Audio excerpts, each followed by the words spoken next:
Alors, je vais reprendre dans cette vidéo la construction du tableau de signes de la fonction f de x égale à 2x moins 4 fois moins 3x plus 1. Donc, elle est définie comme étant en fait le produit de deux fonctions affines. La première, c'est 2x moins 4 et la deuxième, c'est moins 3x plus 1. Donc, la technique, c'est de commencer par chercher les valeurs qui vont annuler les deux petites fonctions affines. Donc, les valeurs que j'appelle moi les valeurs frontières. Donc, on résout 2x moins 4 égale à 0, ça fait 2x égale à 4, ça fait x égale à 4 sur 2 égale à 2, première valeur frontière, qui va intervenir quand je vais faire le tableau de signes de la première fonction affine. Donc deuxième valeur frontière, je résous moins 3x plus 1 égale à 0, ce qui fait moins 3x égale à moins 1, x égale à moins 1 sur moins 3, c'est-à-dire x égale à 1 tiers.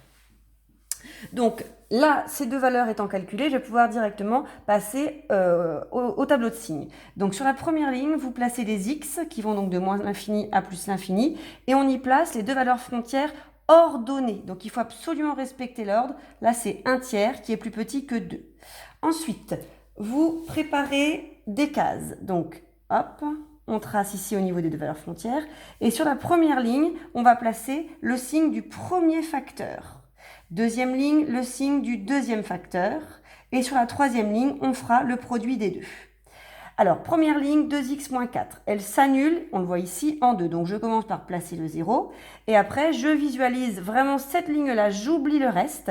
Donc, cette fonction-là, affine 2x moins 4, c'est une affine croissante, puisque le nombre ici 2 est positif. Donc, son graphique, c'est une droite qui va être ici montante. Donc, elle va du moins vers le plus. Donc, à gauche du 0, je fais des moins, autant de moins qu'il y a de cases. Et à droite du 0, des plus. Même technique pour la deuxième fonction affine. C'est une fonction affine qui va être décroissante puisque le nombre ici devant x est négatif.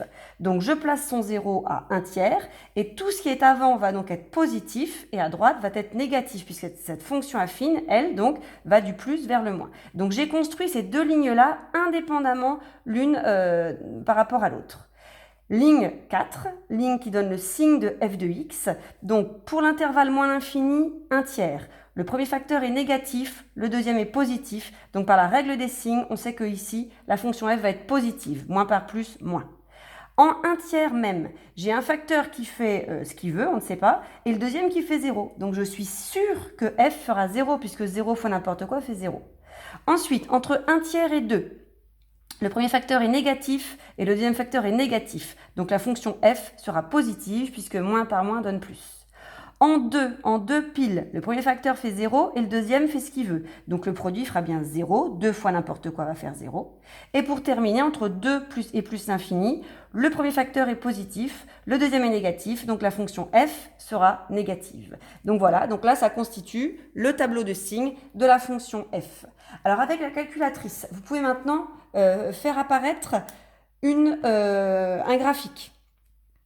Donc dans f de x, ici vous tapez la fonction 2x moins 4 fois moins 3x plus 1. Avec une fenêtre standard, ici je l'ai réglée en moins 10, 10, vous pouvez faire afficher le graphique et là visualisez le graphique de la fonction de départ, la fonction qui est ici. Et vous visualisez bien qu'elle est d'abord négative jusqu'à cette petite valeur qui est en fait la valeur 1 tiers, puis toute la partie du dessus là va être positive et en 2 ça redevient négatif. Donc là on a bien l'interprétation graphique qui est cohérente avec le tableau de signes de la fonction f.